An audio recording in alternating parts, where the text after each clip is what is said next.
কোনো কিছু করতেই হবে বোঝাতে আমরা subject plus have to plus ভার্বের প্রেজেন্ট ফর্ম প্লাস এক্সটেনশন ব্যবহার করব।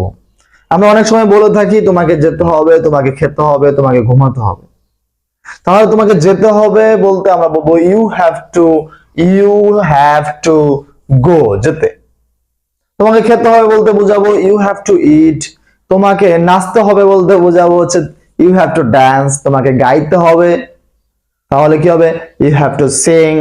তোমাকে ঘুমাতে হবে ইউ হ্যাভ টু স্লিপ।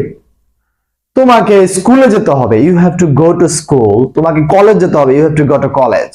তোমাকে নিউ মার্কেটে যেতে হবে you have to go to New Market. আসুন আমরা একটু বড় করে দেখি।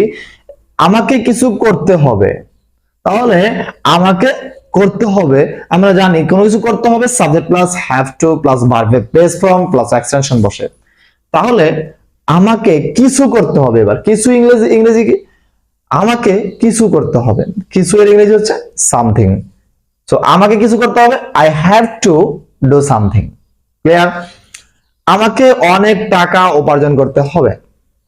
আগে আগে আমরা বুঝতে পারবো আমাকে করতে হবে, তাহলে আই হ্যাভ টু অনেক টাকা উপার্জন, মানে উপার্জন।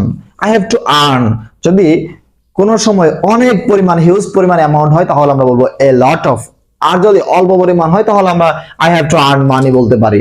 যেহেতু এখানে আছে আমাকে অনেক টাকা উপার্জন করতে হবে, সেখানে আমরা বলবো I have to earn A lot of money. এরপর আসি আমাকে আমার বাবা মার খেয়াল রাখতে হবে।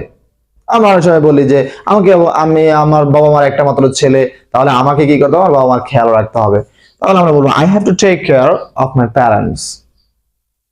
আমাকে ভবিষ্যৎ করতে হবে বা আমাকে কি করতে হবে, জীবনে সাকসেস হতে হবে, আমাকে পরীক্ষায় পাস করতে হবে, I have to pass in my exam. আমাকে কি করতে হবে, আমার ক্যারিয়ার করতে হবে, I have to build in my career.